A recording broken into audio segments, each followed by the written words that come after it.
কাছে কিছু আমাদের দৈনিক রাজশাহী আলো সম্পর্কে কিছু জানতে চাবো, তার উদ্দেশ্যে বলবেন। ধন্যবাদ উপস্থিত সকলকে। ধন্যবাদ।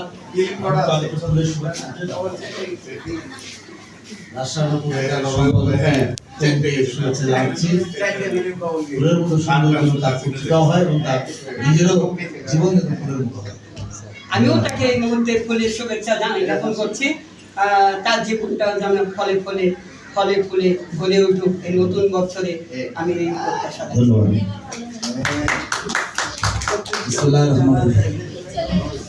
রাজশাহী আলো পত্রিকার আজকের বার্ষিক বনভোজন অনুষ্ঠানের সম্মানিত সম্পাদক, রাজশাহী আলো পত্রিকার আমার দীর্ঘদিনের বন্ধু, কলেজ লাইফের বন্ধু, সিটি কলেজের বন্ধু আমার, এবং রাজনৈতিক জীবনেও আমরা একসাথে পথ চলেছি। সে দীর্ঘদিন এই পত্রিকাটি ধরে রেখেছি। আজিবুর রহমান উপস্থিত, এখানে আমার শ্রদ্ধেয় বড় ভাই নিরু ভাই, আমাদের ডাক্তার ভাই মাসুদ ভাই সহ এখানে উপস্থিত সকল পর্যায়ের সাংবাদিকতার সাথে জড়িত পরিবারবর্গ, বিশেষ করে রাজশাহী আলোর পরিবার। তো রাজশাহী আলোর পরিবার আমি মনে করি এটা আমারও পরিবার, কারণ আমার বন্ধুর পরিবার মানে আমারও পরিবার। আমি সেই কারণে রাজশাহী আলো পত্রিকার কোনো অনুষ্ঠান হলে সেটি আমি শত ব্যস্ততার মাঝেও চেষ্টা করি অ্যাটেন্ড করার জন্য। আজকে আমার আপনারা জানেন যে 12 তারিখে নির্বাচন চলছে, আমি একটি রাজনৈতিক দলের সাথে সম্পৃক্ত, যার কারণে নির্বাচনী কার্যক্রমে আমার রাজশাহীর বাইরে যাওয়ার কথা ছিল, কিন্তু যেহেতু আজিবরের প্রোগ্রাম, এটা আমার প্রোগ্রাম, এই কারণে আমি সেই প্রোগ্রামটি না যেয়ে আমি থেকে গেলাম এবং ফাইসাল অবশ্যই আমাকে নিয়ে এসে। যাই হোক, রাজশাহী আলো পত্রিকা একটি সংগ্রামী পত্রিকার নাম, একটি যুদ্ধের অংশ। যে সংগ্রাম, যে যুদ্ধ নিয়ে আজীবন শুরু করেছিল, যে প্ল্যান করে সে একটি যুদ্ধটাকে সাজিয়েছিল, বারবার ছন্দপতন ঘটেছে। কারণ যুদ্ধের ময়দানে কৌশলগত কারণে অনেক কিছু পরিবর্তন হয়।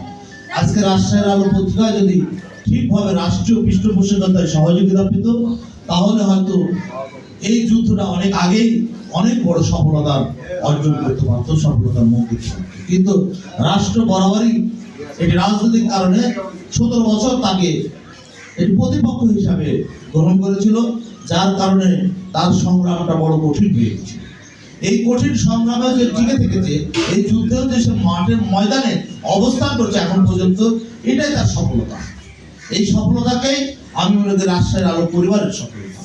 এই সফলতাকে অভিজ্ঞতা হিসেবে কাজে লাগিয়ে আগামী দিনে 12 তারিখের নির্বাচনের পরে যদি আল্লাহ তাআলা আমাদেরকে সুযোগ দেয়, দেশ পরিচালনা করার আমার দলকে যদি সুযোগ দেয়, ইনশাআল্লাহ রাজশাহী আলো পত্রিকার পাশে যেমন অতীতে ছিলাম, আরো শক্তভাবে রাজশাহী আলো পত্রিকার পাশে থাকবো, এবং রাজশাহী আলো পত্রিকা যেন ডিক্লারেশন পায় এবং এই পত্রিকা যেন রাজশাহীকে আলোকিত করতে পারে, এবং তার প্রতিশ্রুতি, রাজশাহীর উন্নয়নের প্রতিশ্রুতি যেন রাজশাহী আলো পত্রিকার মাধ্যমে ফুটে ওঠে।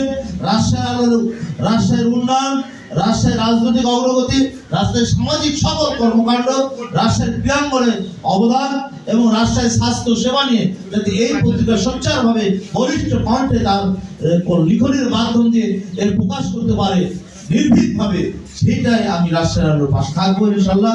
রাজশাহী আলোকে ভয় পাওয়ার কিছু নেই, সামনে সুদিন আসছে, সেই সুদিনের একজন সফল যোদ্ধা হিসাবে এই রাজশাহী আলো পত্রিকাকে প্রতিষ্ঠিত করতে পারবে, এটা আমি বিশ্বাস করি। পাশাপাশি রাজশাহী প্রেস ক্লাব তার পাশে আছে, এবং একজন সিনিয়র সাংবাদিক হিসেবে, বন্ধু হিসেবে তার পাশে থাকবো, এবং রাজশাহীর আলোর যে কোনো সমস্যায় আমাদেরকে পাশে পাবেন। এবং রাজশাহীতে একটা পুরাতন পত্রিকা হিসাবে যে ভূমিকা রেখেছে, এই ভূমিকা রাজশাহীতে অনেক পত্রিকা রাখেনি। কারণ আপনারা জানেন, গত 17 বছর পত্রিকার নাম করে, সাংবাদিকতার নাম করে 17 বছর কিছু সাংবাদিক, কিছু পত্রিকা যে দাবিদারিত্ব করেছেন, যে দাবিদারির মাধ্যম দিয়ে সরকারের সকল অবৈধ কর্মকাণ্ডকে বৈধতা দিয়েছেন, সকল অন্যায় অবিচারকে যারা বৈধতা দিয়েছেন, যাদের কলম উচিত ছিল সত্যনিষ্ঠ বস্তুনিষ্ঠ সংবাদ পরিবেশন করার, সেটা তারা করেনি। কিন্তু রাজশাহী আলো এইটা করার কারণে রাজশাহী আলো সরকারের একটি চক্ষুশূল হয়ে গেছিল এবং তাকে বিভিন্নভাবে চেপে ধরা হয়েছিল। আমরা এই কারণে রাষ্ট্রের আলোর পাশে আমরা আছি যে আপনার সংগ্রাম আগামীতে যে সরকারই আসুক আপনি সত্য এবং বস্তুনিষ্ঠ সংবাদ পরিবেশন করবেন, এইটাতে কোনো বাধা নাই, এটাতে কেউ বাধা দেবে না। কিন্তু আমরা অতীতের অভিজ্ঞতা থেকে বলি, আর সাংবাদিকতা মানেই হচ্ছে আপনার কলম যোদ্ধা, আপনার যুদ্ধ। এই যুদ্ধে কোনো আপোষ চলবে না। এই যুদ্ধে সব সময় সংগ্রাম আসবে, সব সময় নির্যাতন আসবে, নিপীড়ন আসবে, সামাজিক ভাবে আপনাকে প্রতিপন্ন করা হবে, তারপর আপনাদেরকে এগিয়ে দিতে হবে। আপনাদেরকে এই পেশার পাশাপাশি নিজস্ব পেশার মাধ্যম দিয়ে আপনাদেরকে এগিয়ে দিতে হবে। সমাজকে আপনাদের অনেক দেওয়ার আছে, এই রাষ্ট্রকে অনেক দেওয়ার আছে। এই দেওয়ার ক্ষেত্রে আপনাদের কোনো সময় ভীত হলে চলবে না। কাজে আমি আমার বক্তব্য দীর্ঘায়িত না করে আমি আল্লাহ তাআলার কাছে দোয়া কামনা করছি রাষ্ট্রের আলোর পত্রিকা যেন আগামীতে একটি জাতীয় মানের একটি পত্রিকা হয়, রাষ্ট্রের আলোকিত করতে পারে, সেই দোয়া কামনা করে, সেই আশা ব্যক্ত করে আজকের এই বনভোজনের সফলতা কামনা করে এবং আজীবন সহ এই পরিবারে যারা সম্পৃক্ত আছে প্রত্যেকের দীর্ঘায়ু এবং সুস্বাস্থ্য কামনা করে আমি আমার বক্তব্য শেষ করছি। খোদা হাফেজ, ধন্যবাদ।